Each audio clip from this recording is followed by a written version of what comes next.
बिस्मिल्लाहिर्रहमानिर्रहीम। अस्सलाम वालेकुम नाज़रीन, आप देख रहे हैं प्रोग्राम फैसला। मैं हूं आफ्ताब मोगरी। फैसलों की बात करें तो आज इस्लामाबाद दुनिया के सबसे बड़े फैसले के लिए तैयार है और आज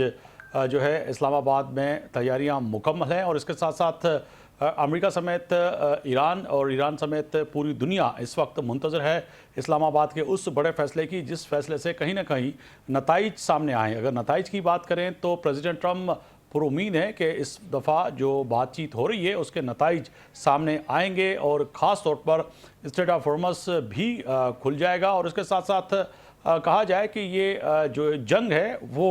जीत की कह सकते हैं विक्ट्री लेकर जो है दोबारा डीसी जाएंगे और डीसी यानी कि अमेरिका के लोगों को बताएंगे कि दुनिया को, ना सही अमेरिका मगर दुनिया को, इस खित्ते को सबसे ज़्यादा जो है जो ख़तरा लाहक था उस न्यूक्लियर वेपन का, ईरान से उससे निजात दिलाने के लिए प्रेसिडेंट ट्रम्प ने आउट ऑफ वे जाके जो है ये जंग में शामिल हुए और जंग के नताइज जो थे वो बड़े उम्दा थे। इस वक्त कहीं ना कहीं लग ऐसे रहा है कि ईरान और जो है तेहरान और डीसी दोनों के बीच में जो बातचीत हो रही है जिसमें पाकिस्तान बड़ा अहम किरदार अदा कर रहा है, दोनों फरीकैन कहीं ना कहीं इस बात पर बस जिद हैं कि हमें क्या मिलेगा और अमेरिका कह रहा है हमें क्या मिलेगा। अगर देखा जाए कि इस वक्त यकीनी तौर पर बैकडोर डिप्लोमेसी और बैकडोर जो चैनल हैं वो तो बात करते ही करते हैं। बज़ाहिर जो प्रेसिडेंट ट्रम्प के अमूमन जो रोज़ाना की बुनियाद पे ट्रुथ सोशल पे जो पैगामात आते हैं उन्होंने भी इन मुज़ाकरात और ख़ास तौर पर पूरे माहौल को कहीं ना कहीं मुतासिर किया है। जबकि कहा जाए कि प्रेसिडेंट ट्रम्प खुद सादा अपने तर्जुमान और खुद सादा कहें कि वो कहीं ना कहीं फैसला कुन जो है शख्सियत हैं और वो जो भी फैसला करते हैं और लग ऐसे रहा है कि वो खुद ही फैसला कर रहे हैं और वाइट हाउस और पेंटागन और अमेरिका यानी कि कांग्रेस से लेके तमाम उनकी पार्टी बैकबोन पे है, पीछे है। मगर बज़ाहिर जो है प्रेसिडेंट ट्रम्प अपने आप को सुपीरियर और ताकतवर दिखाते हुए ये मैसेजिंग के थ्रू दुनिया को आया कराते हैं कि जो भी चीज़ है ये मैं ही कर रहा हूँ और ये फैसले जो हैं ये मेरे हैं। तो कहा जाए इस वक्त कहीं ना कहीं जो कि इस्लामाबाद के मुज़ाकरात हैं उस पर पूरी दुनिया की नज़रें क्या इस दौर में यानी कि जो सेकंड राउंड है चंद घंटे बच चुके हैं और अभी भी अमेरिका के उन मेहमानों का इस्लामाबाद मुंतज़र है। इसी तरह तेहरान के मेहमानों का भी इस्लामाबाद मुंतज़र है कि तेहरान की भी जो है क़यादत इस मुज़ाकरात में शामिल होगी और इसके साथ साथ प्रेसिडेंट ट्रम्प जिस तरह से कह रहे हैं कि हमारी ये नताइज कुन जो मुज़ाकरात होंगे और ये फ़ैसला कुन मुज़ाकरात होंगे और इसके नताइज जो है दुनिया के लिए बड़े अहम होंगे। मगर इससे बढ़ के अगर बात करें कि इस खित्ते में खुदा न खास्ता अगर ये मुज़ाकरात कामयाब नहीं होते तो क्या पाकिस्तान के पास और दोस्त ममालिक के पास ये माइलेज हासिल होगी कि कहीं ना कहीं फिर दोबारा प्रेसिडेंट ट्रम्प को इस जंगबंदी में तोसी की अपील करें कि जी इसमें टाइम दिया जाए, क्योंकि मुज़ाकरात उस तरह से कामयाब नहीं हुए और जो कि ईरान का भी जो मौक़िफ़ है वो बड़ा अहम है कि कहीं ना कहीं एक तरफ जब आप मुज़ाकरात कर रहे हैं दूसरी तरफ स्ट्रेट ऑफ हॉर्मज़ को अमेरिकन नेवी ने बंद करके फिर उनका जहाज़ और उनके अमले को तहवील में ले लिया, फिर मुज़ाकरात की टेबल पे बैठ के बात करने की दावत भी दे रहे हैं। तो मुज़ाकरात इस तनाजुर में कैसे हो सकते हैं कि एक तरफ आप स्ट्रेट ऑफ हॉर्मज़ को जो है अमेरिकन नेवी बंद कर देती है, दूसरी तरफ हमारे जहाज़ के अमले को और जहाज़ को तहवील में ले लेते हैं, फिर कहते हैं इस्लामाबाद में बातचीत हो। तो इस्लामाबाद में आने के लिए जिस तरह से इस वक्त तक जो मौक़िफ़ है कहीं ना कहीं ईरानी और ईरानी हुकूमत का कि मुज़ाकरात में कोई शरीक होने नहीं आ रहा, मगर मुख्तलिफ पाकिस्तान की कोशिशें अगर बात की जाए, फील्ड मार्शल सईद आसिफ मुनीर साहब की कोशिशें, वज़ीर आज़म की भी टेलीफोनिक गुफ्तगू हुई, डिप्टी प्राइम मिनिस्टर वज़ीर ख़ारजा इसहाक़ डार साहब की भी कोशिशें कहीं ना कहीं उम्मीद है कि ये रंग लाएंगी और ईरान की हुकूमत और ईरान की अज़गरी और सियासी क़यादत मुज़ाकरात की टेबल पे बैठकर कहीं ना कहीं जो नताइज कुन फैसले हैं वो हासिल करने में कामयाब रहेगी। यकीनी तौर पर पाकिस्तान, ना सही पाकिस्तान मगर पूरी दुनिया के तमाम कैपिटल हैं उसमें इस वक्त अच्छी निगाह से पाकिस्तान को देखा जा रहा है कि पाकिस्तान ने जो इनिशिएट लिया है वो कहीं ना कहीं आने वाले वक्त में और आने वाली नस्लें और आने वाली तारीख में एक सुनहरी अल्फाज से लिखा भी जाएगा और पढ़ा भी जाएगा और यकीनी तौर पर आने वाली नस्लें इस चीज़ को याद भी रखेंगी कि पाकिस्तान ने जो इक़दाम किए थे वो बड़े अहम थे। इसमें बात करेंगे मेरे मौजूद मेहमान ज़मीर असदी साहब हैं, तजिया निगार हैं, बीजिंग से चाइना से हमारे साथ मौजूद हैं। आपका बहुत शुक्रिया। ब्रिगेडियर रिटायर्ड जो है टिपू सुल्तान साहब हैं, दिफाई तजिया निगार हैं, यामीन साहब हैं माहिर बैनुल-अक़वामी उमूर। तीनों मेहमानों का शुक्रिया, खुशामदीद कहता हूँ आपको अपने प्रोग्राम में। ज़मीर असदी साहब, सबसे पहले आपकी जानिब आऊँगा। सर, सबसे अहम किरदार यकीनी तौर पर अगर बात की जाए कि पाकिस्तान इस्लामाबाद मुज़ाकरात पे कहीं ना कहीं कोशिश कर रहा है कि किसी भी तरह मुज़ाकरात ये कामयाबी की तरफ जाएं और नताइज कुन कोई फैसला कुन पूरी दुनिया को कोई ऐसी खबर मिले जिससे जो है कम से कम लोग और ख़ास तौर पर जो इस जंग से कई ममालिक मुतासर हैं, ख़ास तौर पर एशियन ममालिक, अब तो यूरोप समेत पूरी अमेरिका और चाइना पे भी कहीं ना उस पर असर पड़ता हुआ नज़र आ रहा है कि ट्रेड बंद है, कारोबार बंद है। कुछ नताइज कुन मुज़ाकरात होते हुए नज़र आ रहे हैं आपको? जी, सबसे पहले तो बहुत शुक्रिया, आपने इस अहम मौजू पे गुफ्तगू करने का मौका दिया। देखें, ईरान और अमेरिका की जो कशीदगी का मामला है, अब कह सकते हैं कि यहाँ तो इख्तिताम के बिल्कुल करीब है, यहाँ तो इसका क्लाइमेक्स आ चुका है, या फिर ये एक बहुत बड़ी खुदा न खास्ता किसी न किसी किस्म की कशीदगी की जानिब जो है वो बढ़ रहा है। कशीदगी की जो तहफ़्फ़ुज़ात हैं लोगों के, या जो ख़दशात हैं, वो किस वजह से हैं? वो जो अमरीकी सदर डोनाल्ड ट्रंप की जानिब से इस वक्त जो रवैया इख्तियार किया गया है इन मुज़ाकरात के लिए, वो बड़ा जो है उसमें इब्हाम पाया जाता है, और वो इस वक्त बिल्कुल अनप्रेडिक्टेबल हो चुके हैं। उनके बारे में आप बिल्कुल यकीन से नहीं कह सकते कि उनका रवैया जंग बंदी की जानिब वो माइल हैं, या वो इस जंग को दोबारा कंटिन्यू करना चाहते हैं, क्योंकि डेफिनेटली बहुत ज़्यादा लॉबीज इसमें इन्वॉल्व हैं अमेरिका में, और ख़ास तौर पर इसराइल जो है डोनाल्ड ट्रंप नेतन्याहू को अपना ज़ाती दोस्त जो है वो करार देते हैं। और हमने देखा कि डोनाल्ड ट्रंप और नेतन्याहू का जो एक जोड़ी जो बन चुकी है मिडल ईस्ट में क्योस क्रिएट करने के हवाले से, वो कोई अच्छी खबरें जो है वो लेके नहीं आई। तो इस हवाले से पाकिस्तान का जो किरदार रहा है वो यकीनन काबिल सताइश, ख़ास तौर पर हमारे field marshal, chief of army staff, chief of defence forces जो हैं सैयद आसिम मुनीर साहब, उनका किरदार जो है न सिर्फ पाकिस्तान में बल्कि दुनिया भर में सराहा जा रहा है। उनकी भरपूर ये कोशिश रही है अभी तक जो है वो हर वक्त जो है वो राब्ते में है अमेरिकन क़यादत के साथ भी, ईरानी क़यादत के साथ भी, खासतौर पर वज़ीर-ए-आज़म शहबाज शरीफ के साथ साथ, कि किसी तरह इस जंग बंदी को जो है, जो इस वक्त जंग बंदी चल रही है, इससे पहले, इसके ख़त्म होने से पहले जो है किसी न किसी किस्म की सुलह सफाई जो है वो मुस्तकिल हो जाए, और अगर किसी किस्म के मुज़ाकरात कामयाब नहीं होते तो इसको एक्सटेंड किया जाए। चीन की आपने बात की, तो चीन देखा जाए यहाँ पर अभी तक जो खबरें आ रही हैं असद साहब के, जो खबरें आ रही हैं उसमें तोसी नहीं चाहते, प्रेसिडेंट ट्रंप नहीं चाहते कि मुज़ाकरात में मज़ीद जो है कहीं तोसी हो, यानी कि इस मुज़ाकरात को के बाद कोई मौका दिया जाए और इस जंगबंदी में टाइम दिया जाए। तो प्रेसिडेंट ट्रंप की जानिब से, क्योंकि मैं तो ये समझता हूँ कि प्रेसिडेंट ट्रंप कुछ भी कर सकते हैं, कुछ भी कह सकते हैं, मगर अब तक जो उनका बयान है कि वो जंगबंदी को मजीद आगे नहीं लेके जाना है, वो कह रहे नताइज कुन फैसले हों, डू इन डाई, यानी कि फैसला होना चाहिए। देखिए, बात ये है कि आप टग ऑफ वार को आप जानते हैं बखूबी, हमारे नाजरीन भी इससे वाकिफ हैं। ये अब समझ लें कि ईरान और अमेरिका के माबैन इस वक्त जो मामला है वो रस्साकशी का मैदान जो है वो बन चुका है। दोनों हरीफ जो हैं वो एक दूसरे पर जो है, ये जो फाइनल राउंड है मुज़ाकरात का, उससे पहले इस तरह के बयानात देकर जो है एक दूसरे के ऊपर सबकत ले जाने की कोशिश कर रहे हैं। हर कोई ये कोशिश कर रहा है कि मुज़ाकरात में जब दोनों पार्टीज एक दूसरे के सामने बैठें तो उनके पास पॉजिटिव एज हो और वो डोमिनेट करें मुज़ाकरात के इस सिलसिले को। डोनाल्ड ट्रंप जो अमेरिकी सदर हैं, उनका रवैया ख़ास तौर पर यह बतला रहा है कि कहीं ना कहीं बहुत ज़्यादा क्यास जो है अमेरिकन इस्टेब्लिशमेंट में मौजूद है, और इस तरह के बयानात जो वो दे रहे हैं वो यकीनन ईरान को थ्रेटन कर रहे हैं, उनको खौफजदा कर रहे हैं, उनकी क़यादत को, कि अगर आपने हमारे साथ किसी किस्म की डील ना की तो जिस तरह की पहले धमकियां वो देते रहे हैं कि मैं ईरान की जो अजीम सिविलाइजेशन है उसको मैं ख़त्म कर दूंगा, उसको मैं तबाह कर दूंगा, यहाँ पर कोई किसी किस्म का चरिंद परिंद जो है वो नहीं बचेगा, जिस किस्म के उन्होंने बयानात दिए हैं। साथ ही रहिएगा, मैं यामीन साहब की तरफ जाऊँगा। बहुत शुक्रिया सर आपके वक्त देने का। फरमाइएगा कि अब आलमी सतह पे अगर देखा जाए उस ज़ुमरे में कि कहीं ना कहीं अब पूरी दुनिया काफ़ी दिनों से तंग आ चुकी है, लगभग तो हम 50 दिन के करीब पहुंच चुके हैं, और ये जंग बंदी का जो ऐलान था उसमें भी चंद घंटे बचे हैं, और अब चंद घंटे के बाद कोई ना कोई फैसला करना है। लग रहा है कि क्योंकि प्रेसिडेंट ट्रंप जिस तरह से कह रहे हैं कि अब ना इसमें तोसी होगी जंगबंदी में, ना जो है कुछ होगा, अब फैसला होगा। फैसला ये होगा या तो जो है ईरान मान जाए हमारी बातें, नहीं तो फिर हम जो है जंग की तरफ जाएंगे। जी, शुक्रिया मुझे बुलाने का। मेरा ज़ाती राय ये है बहैसियत साबका फ़ौजी के कि जंग इस तरह नहीं होती कि एक दिन बंद हो जाए और फिर दोबारा शुरू हो जाए। देखिए, जो पिछले साल मई में पाकिस्तान और हिंदुस्तान में जंग हुई थी, हम उसे ऑपरेशन बुनियाद मरसूस कहते हैं, हिंदुस्तानी उसको ऑपरेशन सिंदूर कहते हैं। तो हिंदुस्तानियों ने कहा कि ये तो एक टेम्पररी हॉल्ट है, मगर वो टेम्पररी हॉल्ट नहीं था। एक दफ़ा आप जब जंग बंद कर देते हैं तो दोबारा मोमेंटम नहीं बनाया जा सकता उस तरह से। आप एक जंग का जब तक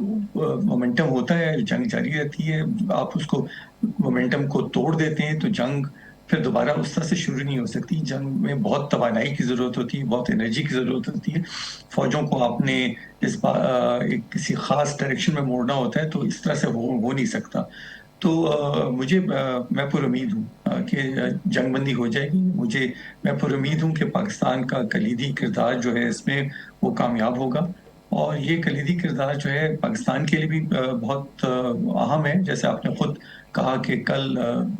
जो हमारे बच्चे हैं या बच्चों के बच्चे हैं, जब वो ये कहेंगे, क्या आप 22 अप्रैल को इस्लामाबाद में मौजूद थे, क्या आपने तारीख बंदी देखी, तो हम कह सकेंगे जी हम मौजूद थे और हमने तारीख के अहम औराक को पलटते हुए देखा, जिसमें पाकिस्तान ने बड़ा मस्बत किरदार अदा किया बिल्कुल। जंग रोकने में। जंग रोकना तो बहुत एक अहम ज़रूरत है, और आपने जैसे खुद कई दफ़ा अभी इस प्रोग्राम में तज़किरा भी किया कि सारी दुनिया तंग आई हुई है, महंगाई बढ़ गई है, तेल की कीमतें जो हैं वो होशरुबा उनमें इजाफा हुआ है। लोगों को समझ नहीं आ रही गुजारा कैसे करें। और सिर्फ पाकिस्तान नहीं है, बड़े बड़े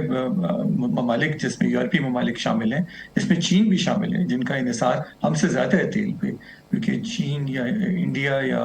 कोरिया या जापान जो है ये भी बहुत ज़्यादा तेल पे इन्हिसार करते हैं, फॉसिल फ्यूल पे, और उनकी बहुत बड़ी बड़ी इंडस्ट्रीज हैं जो बंद हो जाएंगी, या उनकी जो प्रोडक्ट्स हैं उनमें बहुत ज़्यादा कीमतों में बहुत ज़्यादा इजाफा हो जाएगा। तो कोई दुनिया का मुल्क नहीं चाहता कि ये हो, अमेरिका नहीं चाहता, ईरान नहीं चाहता। ईरान चाहता है कि जो अब नए हरमज़ है वो खुले, ताकि तेल की तरसील दोबारा जारी हो। तो किसी के हाथ में नहीं है जंग मगर सर चलना। यहाँ पर एक सवाल पैदा होता है यामिन साहब कि एक तरफ स्टेट ऑफ हॉर्मस की बात करें कि field marshal Syed Asif Munir Tehran में मौजूद हैं, फिर जो है ईरान की जानिब से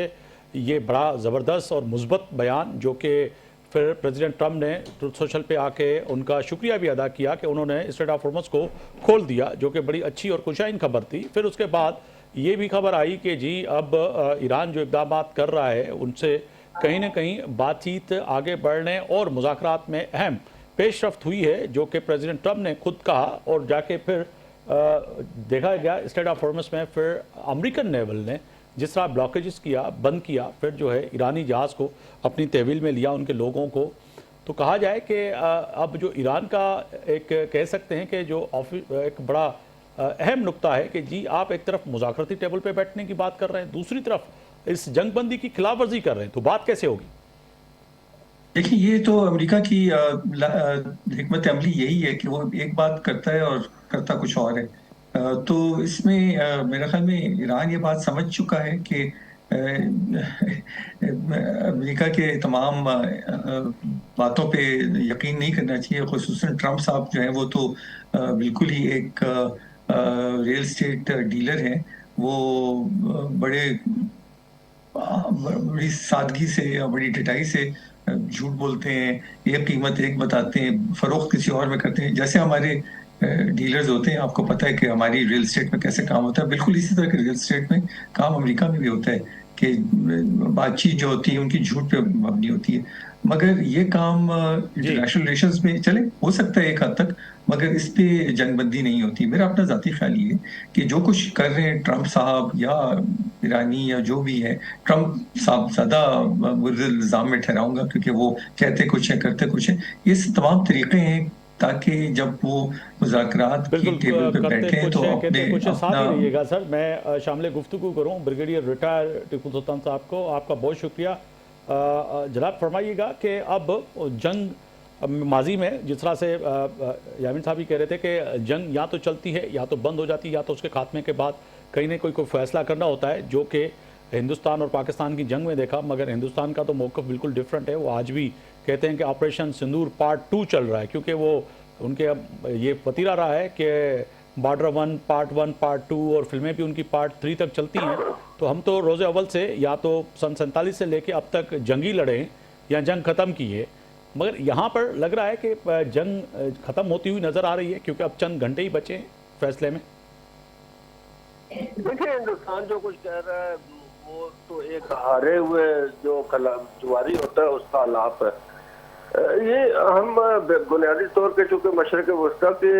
जंग है उसकी बात कर रहे हैं, तो उसमें मैं ये आपकी खिदमत गुजारिश करूंगा कि फैक्टर्स इतने ज्यादा वेरिएबल है कि वो उसमें बड़ी एम्बिग्विटी और एम्बिवलेंस आ जाती है। दूसरी बात यह है कि चूंकि अमेरिका जंग के अहदाफ हासिल नहीं कर सका, तो वो इस सारी पोजीशन को स्पिन कर रहा है लोगों अपने को बताने के लिए कि जी हमारा अपर एंड है, और उसकी आइज जो है वो अपने इलेक्शन की तरफ होंगी जो नवंबर में मिड टर्म पोल्स पे जा रहा है। दूसरा इसमें डिस्टेबलाइजेशन फैक्टर जो है वो ऑलवेज विच इज प्रेजेंट, वो नेतन्याहू का है। तो एक और बात यह है कि क्या अगर आप सोचिए कि जो मगरिब है, अमेरिका है या नेतन्याहू है, वो एक एम्बोल्डन ईरान को इस तरीके से छोड़ना चाहेगा कि ईरान जो है एक पावर उभर के समर आया है और उसने अपनी जंग बड़ी ग्रेजुएटेड तरीके से लड़ी है, और उनका ये ख्याल था कि उनकी लीडरशिप को मार देंगे तो अंदर से अपहीवल ऐसा होगा कि वो अपनी मर्जी की हुकूमत भी बना लेंगे और हम अपना जो मकसद है वो हासिल कर लेंगे, और ये 7-8 दिन के ज्यादा नहीं लड़ सकेंगे। बिल्कुल ना वो वहाँ पे जो इनकलाबी ईरान है उसको तकवीत मिली जब उनके लीडरशिप को उन्होंने शहीद किया, बल्कि वो 40 दिन लड़े और अभी भी उनमें लड़ने की सकत है। तो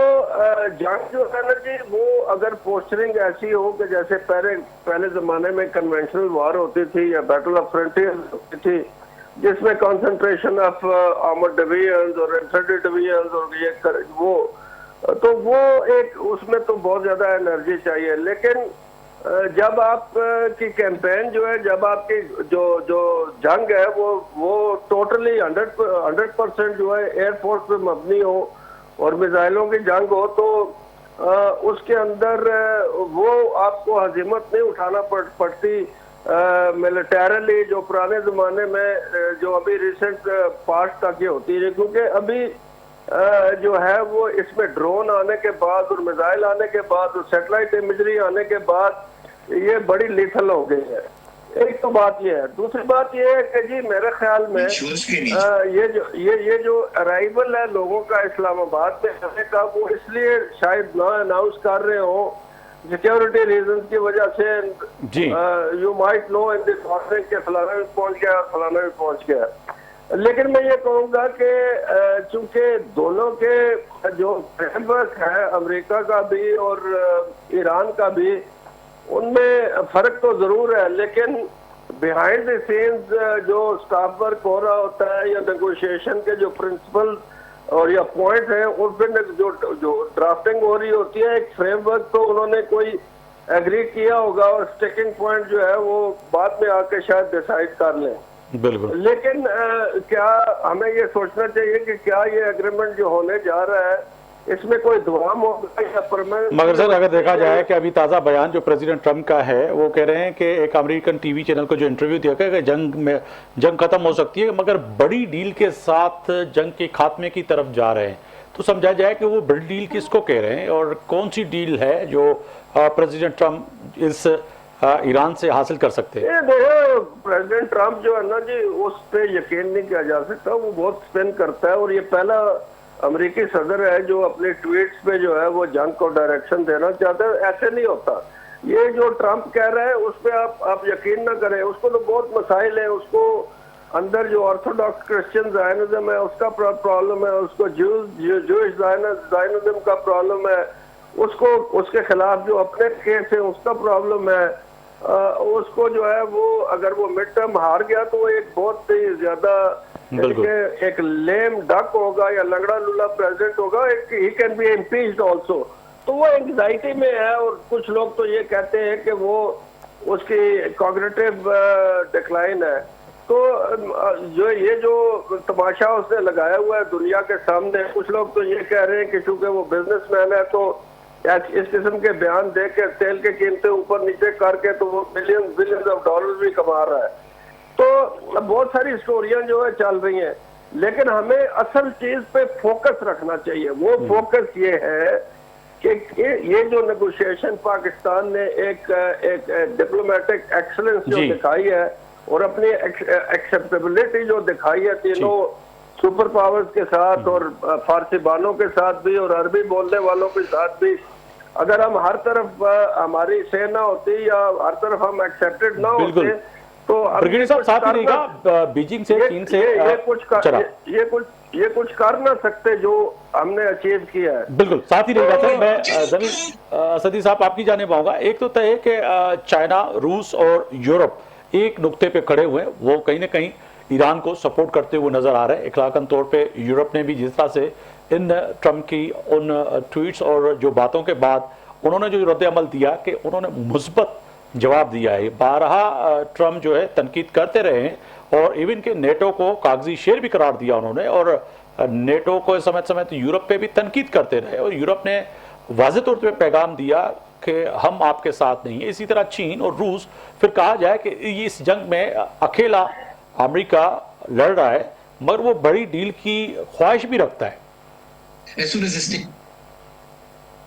ये देखें, बात वही है कि अमेरिकी सदर के जो बयानात हैं वो सुबह कुछ कहते हैं, दोपहर कुछ कहते हैं, शाम को कुछ कहते हैं, रात को कुछ कहते हैं, सुबह उठ के दोबारा अपना बयानिया बदल लेते हैं। अब वो अजीम डील की बात तो कर रहे हैं, लेकिन ये अजीम डील जो है उनकी नजर में अजीम हो सकती है, ये ईरान जो है उसकी नजर में अजीम नहीं हो सकती। लेकिन पहले हमें देखना यह है कि क्या ये डील हो भी रही है या नहीं हो रही, क्योंकि अमेरिकी सदर जो है, लग ये रहा है कि अमेरिकी सदर जो है वो इस डील के लिए बेताब हैं, बेचैन हैं, वो किसी भी सूरत ये डील करना चाहते हैं। क्या हमें ईरान की तरफ से भी ऐसे सिग्नल्स मिल रहे हैं, जैसी जुबान जो है एक थ्रेटनिंग जुबान एक तरफ इस्तेमाल की जा रही है, दूसरी तरफ डील वाली जुबान इस्तेमाल की जा रही है अमेरिका में, तो क्या ईरान में भी इस तरह की लैंग्वेज जो है वो सामने आ रही है? क्या हमने ईरान की जानिब से भी ऐसी गुफ्तगू सुनी है कि हम भी एक बहुत अजीम डील की जानिब आगे बढ़ रहे हैं? ईरानी एक ही बात कर रहे हैं कि हम अपने जो कौमी जो दिफा है और जो कौमी मफादात है उनका भरपूर तहफ़्फ़ुज़ करना जानते हैं, अवाम का हम पर एतमाद है, हमारे सुप्रीम लीडर ने हमें जो मिशन सौंपा था हम उस मिशन को हर सूरत मुकम्मल करेंगे।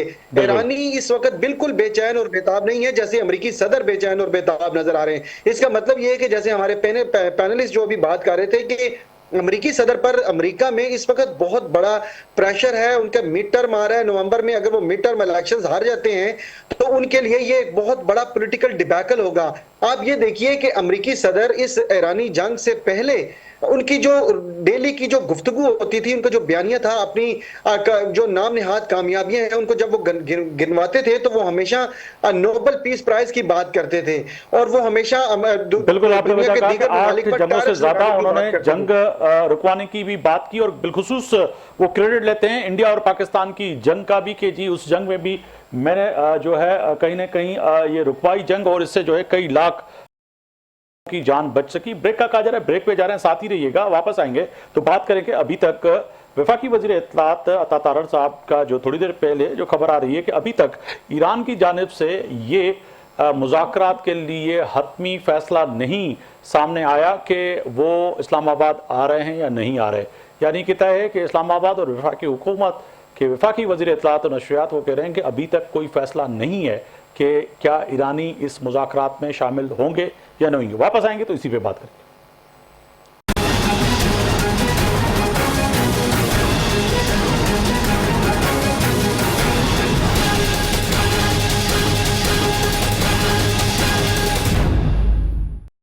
एक बार फिर आपको अपने प्रोग्राम में खुशामदीद कहता हूं। ब्रेक से पहले जिस तरह से बात हो रही थी पाकिस्तान के मुज़ाकरात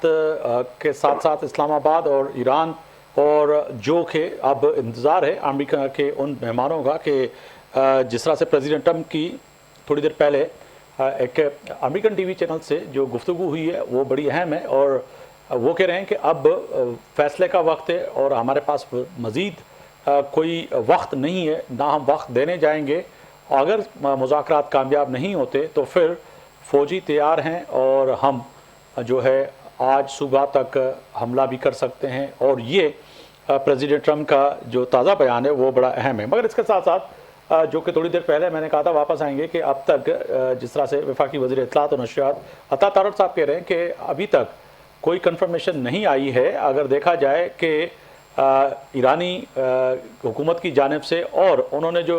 ट्वीट किया वो भी बड़ा अहम है। उन्होंने ट्वीट में वाज़ेह तौर पे बताया कि 4:50 यानी कि पाकिस्तानी टाइम के मुताबिक अब चंद घंटे ही बच चुके हैं, जिससे जो है आने वाले जो डेडलाइन थी वो पूरी होती हुई नज़र आ रही है, और पाकिस्तान की कोशिश होगी कि दोनों फरीकैन को किसी तरह जो है मुज़ाकरात की टेबल पे बिठाया जाए और बातचीत की दी जाए। मेहमानों की तरफ वापस जाऊंगा। यामीन साहब, आपकी जानिब आऊँगा। सर, फरमाइएगा कि प्रेसिडेंट ट्रंप ने जो अभी ताज़ा इंटरव्यू दिया है वो अपनी जगह पे, मगर कहीं ना कहीं जो वफाकी वज़ीर इत्तलात और नशरियात जो हैं अता ताहर साहब फरमा रहे हैं कि मेहमान जो आने हैं, ख़ास तौर पे ईरान का उन्होंने जिक्र किया कि ईरानी हुकूमत की जानिब से और ईरान की जानिब से अभी तक आने का कोई हतमी हमारे पास कोई ऐसी खबर नहीं है कि वो आ भी रहे या नहीं। यामीन साहब, वो अमरीकियों पे उन पे भरोसा नहीं है, तो अभी तक वो सोच रहे क्या किया जाए या क्या ना किया जाए। मगर देखिए, ईरानियों को आने में ज़्यादा वक्त लगता नहीं। हमारा और ईरान का फासला बहुत ज़्यादा नहीं है, 2-3 घंटे का फासला है। और पिछली दफ़ा भी जब वो आए थे तो पाकिस्तानी फ़िज़ाइया ने उनको कवर दिया था। तो मेरा तो अपना ख्याल है कि पाकिस्तानी फ़िज़ाइया अब भी तैयार है और पाकिस्तानी फ़िज़ाइया उनको कवर देगी और उनको लेके आएगी जब भी वो इस बात का इंदिया दें कि हम आने के लिए तैयार हैं। और अगर 1-2 घंटे ऊपर नीचे हो जाए, 1 आध दिन ऊपर नीचे हो जाए, तो मेरे ख्याल में कोई ऐसा फ़र्क नहीं पड़ता। अमरीकी टीम तो आ गई है, अमरीकी टीम तो अपने पूरे साजो सामान के साथ आ गई है। इसका मतलब है वो मुज़ाकरात करना चाहते हैं, और जब ईरान को यकीन हो जाए कि जी अमरीका बातचीत करने के लिए तैयार है, तो ईरानी उनसे बात करेंगे। और नहीं तो आप टेलीफोन पे भी बात कर सकते हैं, आप जूम पे भी बात कर सकते हैं। हम भी तो इंटरनेट के ज़रिए बात करें। तो आजकल वो फिज़िकल प्रेज़ेंस भी इतनी ज़रूरी नहीं, मगर मेरे ख़्याल में आएँगे, मेरे ख़्याल में ईरानी आएँगे जब उनको बिल्कुल मुकम्मल यकीन हो जाएगा कि भाई अब बातचीत शुरू होने वाली है, तो आ जाएंगे। उनको आने में टाइम नहीं लगता, अमरीकियों को आने में टाइम लगते हैं 15 घंटे, 16 घंटे, 17 घंटे, 18 घंटे, और वो पाकिस्तानी फ़िज़ाइया की सिक्योरिटी के कवर के तहत आएंगे। ये बात भी तय है, पहले भी दिया था, अब भी देंगे। और मेरे ख्याल में फील्ड मार्शल साहब ने उनको ये यकीन दिलाया कि उनको रास्ते में कोई तंग नहीं करेगा, तो वो आएंगे ज़रूर। मुझे तो बिल्कुल सर, हमें भी अभी तक जो वफाकी वज़ीर इत्तलात और नशरियात कह रहे हैं कि तस्दीक का इंतज़ार है, तो इंतज़ार का मतलब ये है कि तस्दीक थोड़ी देर में आपकी भी बात वो है कि कितना दूर नहीं है तेहरान और इस्लामाबाद, वो आ भी सकते हैं। और इंतज़ार जो है वो यकीनी तौर पर पाकिस्तान कोशिश कर रहा है कि किसी भी तरह वो आएँ। मगर यहाँ पर ब्रिगेडियर साहब मैं आपकी जानिब आऊँगा कि कहा जाए कि अगर जो प्रेसिडेंट ट्रंप कह रहे हैं कि अगर मुज़ाकरात कामयाब नहीं हो गए तो फिर भरपूर हमला करेंगे, तो हमला करेंगे तो फिर कहा जाए कि इस वक्त कहीं ना कहीं चाइना, रूस और यूरोप और अरब ममालिक के कई ममालिक भी हैं जो कि चाह रहे हैं कि ये जंग का खात्मा हो। और दूसरी तरफ अगर आबना हरमज़ जो है वो बंद है, उसके बाद अगर देखते हैं बाबुल मंदक जो है वो अगर ओसी बंद कर देते हैं, तो फिर कहा जाए कि ये बहुत जंग फैल जाएगी पूरी इस खित्ते में। ब्रिगेडियर साहब। जी, अच्छा, आप मुझसे सवाल करें। देखिए, बात ये है कि जो तैयारियां हैं, जो ऑप्टिक्स हैं, वो तो उससे यही लग रहा है कि ये मुज़ाकरात जो है ये हो जाएंगे, इस्लामाबाद में पार्टीज जो है वो पहुंच जाएंगी। जो बयानात हैं इत्तलात के, वजीर इत्तलात के या और लोगों के बयानात हैं कि अभी ये नहीं है, वो नहीं है, वो सारी सिक्योरिटी रीजंस की वजह से होता है। जो टेलीविजन के ऊपर कहा जा रहा है उसमें आप ज्यादा गौर ना कीजिए। लेकिन हमें ये जो असल बात देखनी है वो ये है कि ये एग्रीमेंट जो है, क्या ये एग्रीमेंट देर पा होगा? क्या ईरान जो है इस एग्रीमेंट के बाद कमिटी ऑफ नेशंस जो है उसमें एक नॉर्मल मुल्क विदाउट जिसके ऊपर सैंक्शंस ना लगनी हो वो बन के उभरेगा, या मगरिब जो है अमेरिका ये चाहेगा कि उसके अंदर उसको फंसा रखे? असल बात यह है कि ईरान ये चाहता है कि उसके ऊपर सैंक्शंस हटे। ईरान ये चाहता है कि ये उसके ऊपर जो एग्रेशन होता है, बार बार उस पर हमला किया जाता है, मुख्तलिफ बहाने बना के, वो ना किया जाए। और ये जो उसकी तजारत, उसकी तरसील, उसकी हैसियत जो है वो बाकी मुल्कों की तरह हो। ईरान देखिए जी, ईरान एक तो जोग्राफियाई लिहाज से बहुत इम्पोर्टेंट मुल्क है। वो यहाँ से चाबहार गवादर के पास से शुरू होता है तो तुर्की तक चला जाता है, और ऊपर जो है आप नॉर्थ की तरफ देखें तो जी। वो कैस्पियन सी और स्टेपे की तरफ जाता है, और पूरी की पूरी नॉर्दर्न जो कोस्ट लाइन है पर्शियन गल्फ की है, वो ईरान की है शतल अरब से लेकर चाबहार तक, और उसकी हरमूज से भी जो है वो ईस्ट की तरफ। तो मेरे ख्याल में ईरान जो है वो इस जंग के नतीजे में अगर आर्मिस्ट्रीज हो जाती हैं या मुआहिदा कोई हो जाता है वो कि वो टेम्परेरी बेशक हो, लेकिन ईरान जो है वो एक ताकतवर मुल्क की हैसियत से उभरेगा, एक इन्फ्लुएंशियल मुल्क की हैसियत से उभरेगा। ये जब आप किसी जंग के नतीजे में सुरखरू होकर निकलते हैं तो आपकी हैसियत जो है वो अक्सर तब्दील हो जाती है। देखिए हम जब बैठे हुए थे और हिंदुस्तान ने ये बेवकूफ़ी की, स्विफ्ट रिटॉर्ट में भी हमने उनको मारा था, लेकिन अभी सिंदूर जब उन्होंने किया तो वो सिंदूर सारा उनके मुंह पे फैल गया और उसके बाद उनका चेहरा मख्फ हो गया दुनिया में और पाकिस्तान को उसका बड़ा फायदा हुआ। बिल्कुल। तो इसलिए ये जो बेवकूफ़ी की है इसराइल ने और अमेरिका ने जंग करके, मेरे ख्याल में यहूदी तो कहते रहे पिछले 40 साल से, नेतन्याहू खुद कहता है कि जी मैं किसी प्रेसिडेंट को जो है वो कन्विंस नहीं कर सका, और उनका जो पहला एग्रीमेंट था जिसमें अमेरिका और 5 और मुल्क थे which was ratified by United Nations, बड़ा कम्प्रिहेंसिव जो है वो एटॉमिक जो कैपेबिलिटी है ईरान की उसके ऊपर जो मुआहिदा था वो बहुत कम्प्रिहेंसिव था, जो को ट्रंप ने आके तोड़ दिया था। तो मेरे ख्याल में ये अमेरिका ने बहुत बेवकूफ़ी की है, और जो ट्रंप यूनिलैटरल फैसले करता रहा, जैसे उसने ये जंग शुरू कर दी विदाउट ब्रिगेड साहब साथ ही रहिएगा, मैं जमीर असदी साहब की तरफ जाऊंगा। अगर बीजिंग की बात करें तो बीजिंग में भी कहीं ना कहीं इस चीज़ को देखा जा रहा है, क्योंकि स्ट्रेट ऑफ हॉर्मुज़ को बंद करके यकीनी तौर पर बीजिंग को वाज़ेह तौर पर मैसेज दिया गया कि यहाँ से अब कहीं ना कहीं जो खाम तेल है या जो है तेल की जो सबसे बड़ी रसाई थी वो चीन को थी, और चीन का रास्ता बंद करना, कहा जाए कि इस खित्ते में जो सुपर पावर हम समझते हैं, पूरी दुनिया समझती है चीन को कि इकनॉमिक सुपर पावर इस वक्त चाइना बन चुका है। माना कि वो सुपर पावर का दावा अमेरिका का है, मगर इस जंग के बाद कहीं ना कहीं वो पूरी दुनिया में ख़त्म होते हुए नज़र आ रहा है, जिसको आज तक कोई प्रेसिडेंट ख़त्म नहीं कर सका। बहुत से मुबसरीन और बहुत से जिन्होंने आर्टिकल लिख रहे हैं वो ये कह रहे हैं कि अब जिस तरह से बरतानिया का कहीं न कहीं खात्मे की तरफ बरतानिया आहिस्ता आहिस्ता जाते हुए नजर आया, उसी डगर पे जो है प्रेसिडेंट ट्रंप अमेरिका को लेके निकले। ये देखें चीन में जो एक्टिविटीज हैं इस वक्त ईरान और अमेरिका की जंग के हवाले से वो बड़ी काबिल तारीफ हैं, और पूरी दुनिया की तवज्जो जो है इस वक्त चीनी वजारत खारजा और चाइनीज़ प्रेसिडेंट शी की जो स्टेटमेंट्स हैं, बड़ी गैर मामूली स्टेटमेंट्स, अक्सर इस तरह की स्टेटमेंट्स जारी नहीं होती, लेकिन चीनी सदर ने जो आज भी बल्कि मोज़म्बिक के प्रेसिडेंट यहाँ बीजिंग में मौजूद थे, उनके साथ बात करते हुए ये बात कही है कि मशरक़ वुस्ता के जो इस वक्त के हालात हैं ये अब फैलते फैलते अफ्रीका तक जा पहुँचे हैं, और अफ्रीका की मईशतें भी इससे मुतासिर हो रही हैं, ग्लोबल इकॉनमी पूरी तरह इससे मुतासिर है। इसके अलावा स्पेनिश प्राइम मिनिस्टर ने यहाँ विजिट किया, यूएई के वली अहद ने यहाँ विजिट किया, तो उनके साथ भी यही बात हुई कि ये जो जंग है ये अब दो ममालिक के माबैन जंग नहीं रही, बल्कि ये जंग अब फैल रही है और मुख्तलिफ खित्ते इसकी लपेट में आ रहे हैं। चीनी वजारत खारजा के जो तर्जुमान है वो आए रोज इस पर बयान जारी कर रहे हैं, जिसमें यह कहा जा रहा है कि अमेरिका और ईरान के माबैन जो कमिटमेंट्स हैं जंग बंदी के हवाले से उसको ऑनर किया जाए। खासतौर पर अमेरिका को बार बार ये याद दहानी करवाई जा रही है कि आपने जो जंग बंदी के लिए जो कमिटमेंट्स दी हैं उनको पूरा किया जाए, ताकि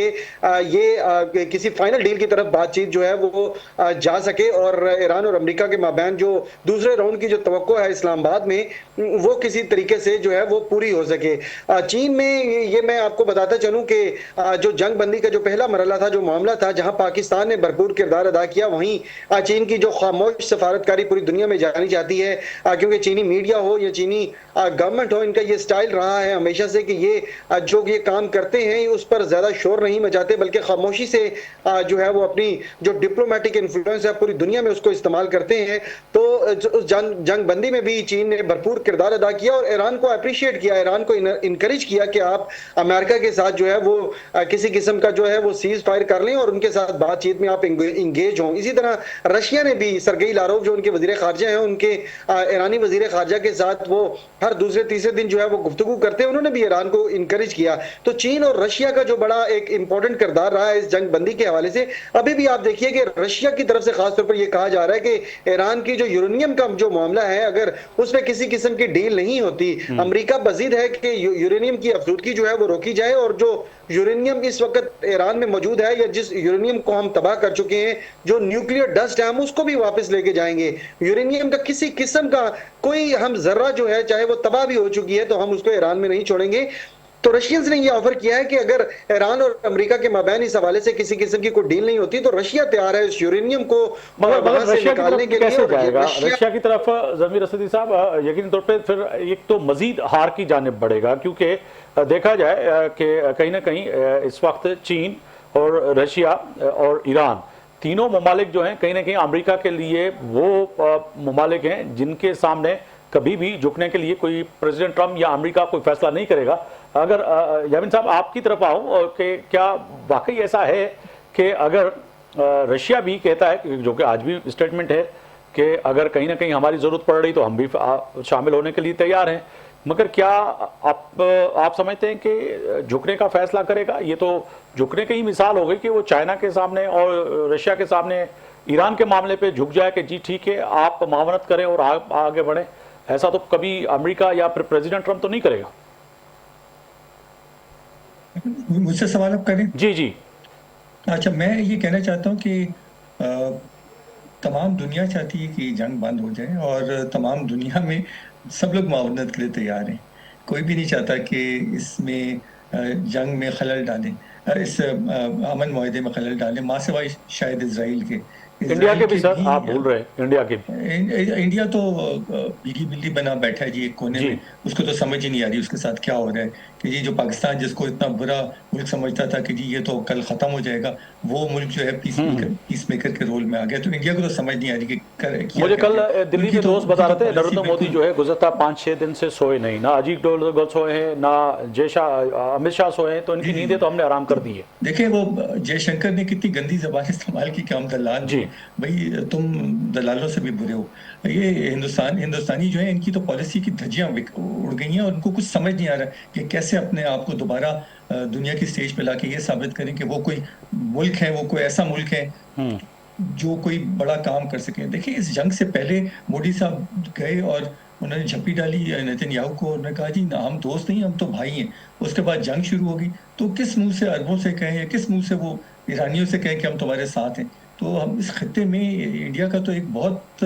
बुरा रोल साबित हो चुका है, कोई इन पे एतबार नहीं करता कि ये इंडिया तो एक बिल्कुल नाकाबिल एतबार किस्म का मुल्क है। तो सर यामिन साहब एक सवाल जो था मेरा बड़ा अहम था, उस पर अगर आप रोशनी डालिएगा कि क्या तय है कि प्रेसिडेंट ट्रम्प और यूनाइटेड स्टेट जो है वो अपने इस जंग से निकलने के लिए रशिया यानी कि रूस और चाइना के सामने हाथ फैलाए कि हाँ जी चले ठीक है आप आए, आप मेरा फैसला करवाएं? ऐसा तो हो नहीं सकता। देखिए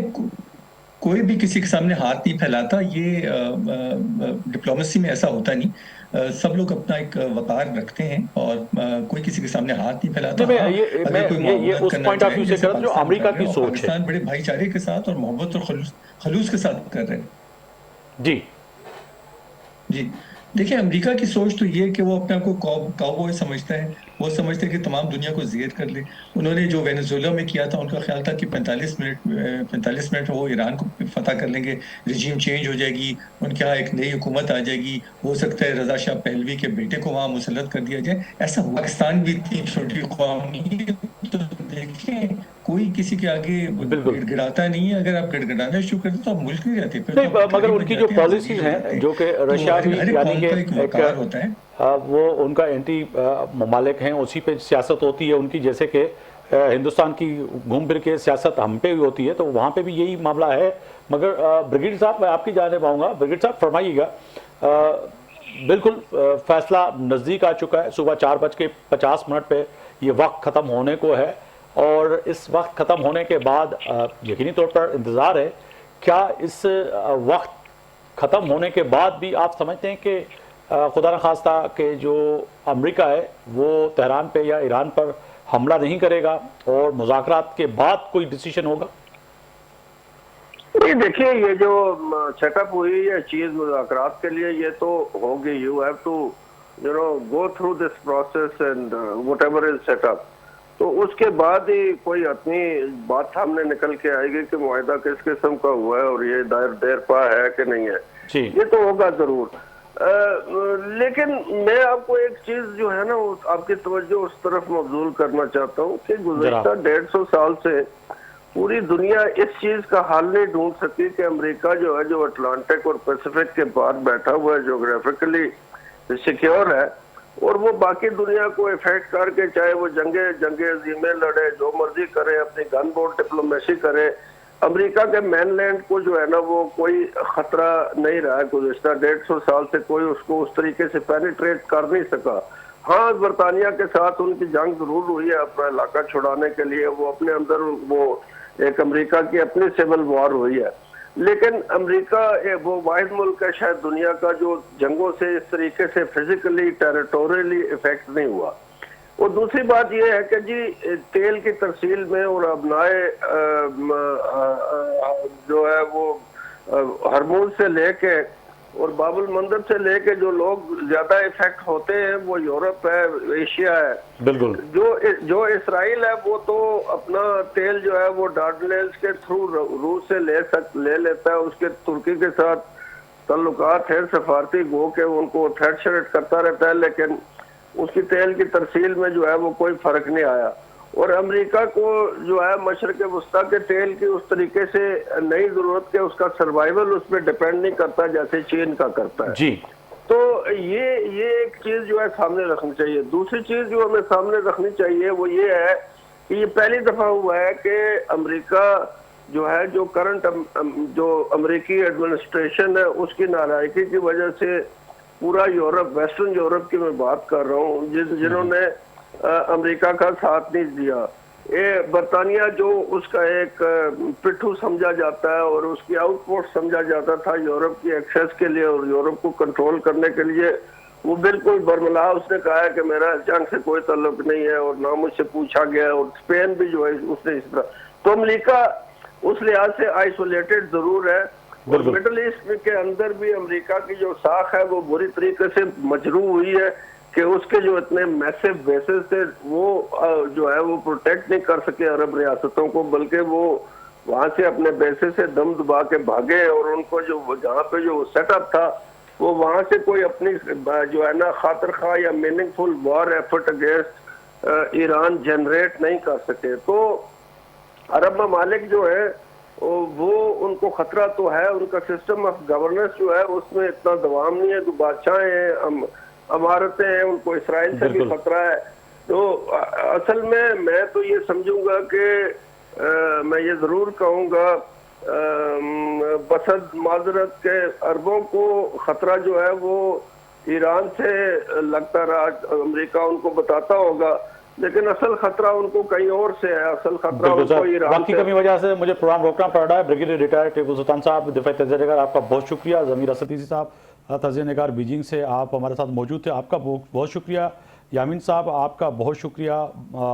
माहिर बैनुल अक़वामी उमूर, और तय है कि आज बड़े फैसले का जिसका इंतज़ार यकीनी तौर पर पाकिस्तान समेत पूरी दुनिया को है, इस्लामाबाद की जानिब अब तमाम लोगों की नज़रें हैं कि कोई ऐसा फ़ैसला आए जिससे कम से कम ये खबर आए कि पाकिस्तान में, इस्लामाबाद में जो फ़ैसला हुआ और ये जंग ख़ात्मे की तरफ जा रही है और ये ख़त्म होने जा रही है, और ये जो माशी जंग है जो कि पूरी दुनिया उससे लड़ रही है, उससे भी निजात मिल सके। कल तक आफ्ताब मोगरी को इजाज़त दीजिए। अल्लाह हाफ़िज़।